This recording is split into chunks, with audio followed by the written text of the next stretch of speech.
Hi, ഇന്ന് നമുക്ക് കുറച്ച് തേൻ എടുക്കലാണ്.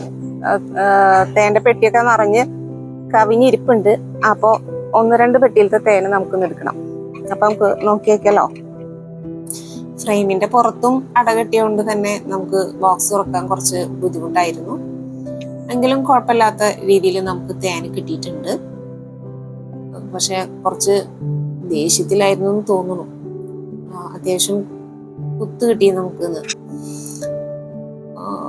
ഹണി എക്സ്ട്രാക്ടർ വെച്ചിട്ടാണ് നമ്മൾ തേൻ വേർതിരിച്ചെടുത്തിട്ടുള്ളത്.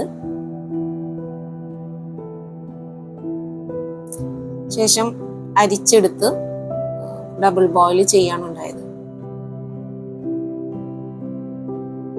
കളറും ടേസ്റ്റും ഓരോ തവണ എടുക്കുമ്പോഴും എൻ്റെ ഡിഫറെൻ്റ് ആയിരിക്കും. അവിടെ അവൈലബിൾ ആയിട്ടുള്ള പൂക്കളുടെ ലഭ്യതക്ക് അനുസരിച്ചിട്ടായിരിക്കും ടേസ്റ്റിലും അതേപോലെ തന്നെ കളറിലൊക്കെ മാറ്റങ്ങൾ വരാം.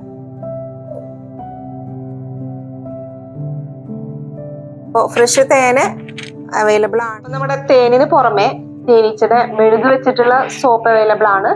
തേൻ വെച്ചിട്ടുള്ള സോപ്പും അവൈലബിൾ ആണ്. അതുപോലെ തന്നെ വാക്സ് വെച്ചിട്ട് നമ്മൾ സ്കിൻ കെയറും ഹെയർ കെയറും ചെയ്യുന്നുണ്ട്. അപ്പോൾ ഒട്ടുമിക്ക ആൾക്കാരൊക്കെ ഉപയോഗിച്ചിട്ടുണ്ടാവും. അതുപോലെ തന്നെ ഈ ലിബാമും നിങ്ങൾക്ക് സുപരിചിതമാവും അല്ലേ?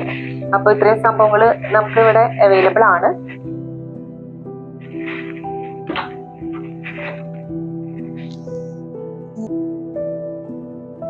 ഇത്രയൊക്കെയാണ് നമ്മുടെ തേനീച്ചയും തേനീച്ചയുടെ വാല്യൂ എഡിഷൻസും ഉൾപ്പെടുത്തിയിട്ടുള്ളത്.